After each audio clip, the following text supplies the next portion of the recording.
Бивте во директен контакт со граѓанските организации кои што се дел од Националниот совет за безбедност и здраве при работа. Каква беше соработката со нив? Во рамки на задачите кои што ги реализирав како надворешен соработник на МЗЗПР и како консултант, имав можност да соработувам со 3 организации. Тоа е Македонското здружение за заштита при работа, Организацијата на работодавачи и Здруженијето на доктори специјалисти по медицина на трудот. Во насока на вашето прашање, јас сум задоволен од соработката, бидејќи навистина организациите беа отворени и подготвени да учествуваат во процесот. Впрочем, и самиот начин на работа и самата методологија представува проценка, но и делумно и самопроценка, бидејќи организациите не беа тука објект, кој беа субјект, беа навистина партнери. Беше многу важно што самите мислат за себе и нормално обсервациите и заклучоците кои што стручното лице во случајот еве јас ги дадовме.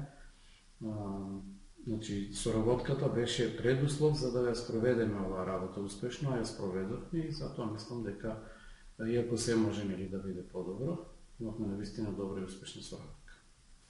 Генерално, до кое ниво на организацијски развој се развиени граѓанските организации и какво е нивното влијание? Вака, значи, за самата организацијска проценка, односно самопроценка, применивме метода која што е развиена од странски експерти, која што во Македонија применета повеќе пати, така да со примената на оваа метода се утврдува степенот на организацијски развој преку проценка на 10 аспекти. Степенот на организацијски развој кој што значи, е регистриран во однос на 3 организации со кои што јас соработував, укажува на тоа дека навистина се работи за добро развиени организации, се уште постои простор за доразвивање на одредени аспекти. 10 категории беа основа, но секој од основните категории имаше уште по неколку подкатегории. Така да на некои од подкатегориите се покажа потреба да се продолжи со развојот.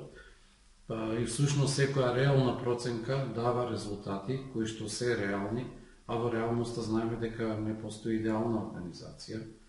Особено што во нашиот амбиент знаеме дека граѓанскиот сектор и невладините немаат сигурни извори на финансирање, дел од нив се проектно ориентирани, но од аспект на вистина на тоа која е мисијата на овие организации што ги проценивме, тие се сериозен актер во општеството, бидејќи не само што учествуваат во спроведување на јавните политики, туку учествуваат и во нивно креирање со самото членување во Националниот совет за безбедност и здраве при работа.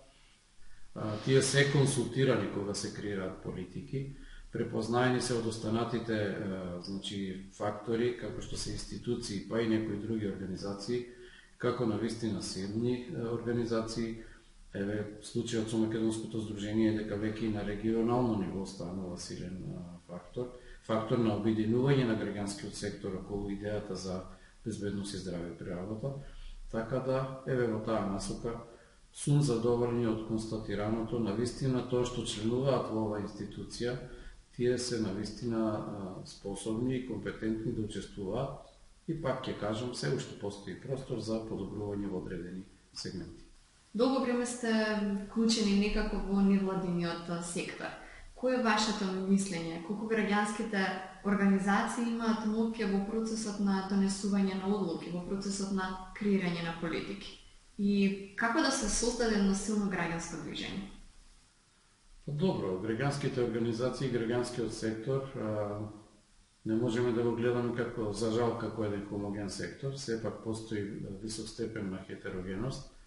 Хетерогеност не само од аспект на мисијата и начинот на делување на организациите, туку и степенот на нивниот организацијски развој, потоа моќта да влијаат на локално, моќта да влијаат на национално ниво, навистина, значи, со еден заклучок не би можело се да се опати. Но генерално сметам дека климата е позитивна, дека граѓанскиот сектор почнува да се организира и да станува посериозно препознаен од донесувачите на одлуки како партнер.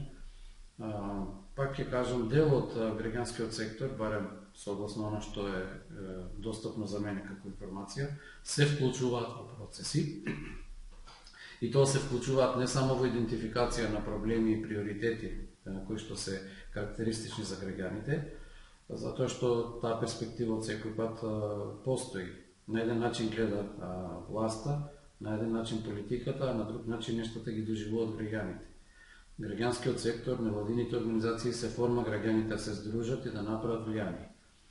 Дел од граѓанските организации се уште работат на решавање на помали проблеми, како што се еколошките, потоа некои други организации, па вклучително и организациите од безбедност и здраве при работа.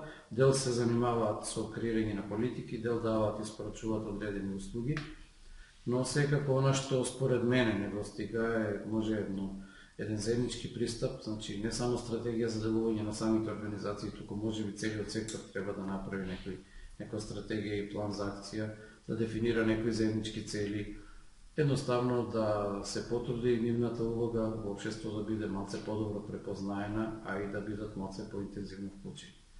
Но пак ќе кажам, тоа сепак не зависи само нити од граѓанските организации, нити од власта, нити од политиката, сите заедно треба да делуваме, особено кога се работи за благородни цели, па на крајот и како што е подобрата безбедност и здраве при работа. Мислам дека капацитетите за заедничко делување, како што се градени партнерства, секторски, меѓусекторски, навистина може да даде позитивен резултат. Но работата не се завршува со волшебно стапче и уште многу за одење.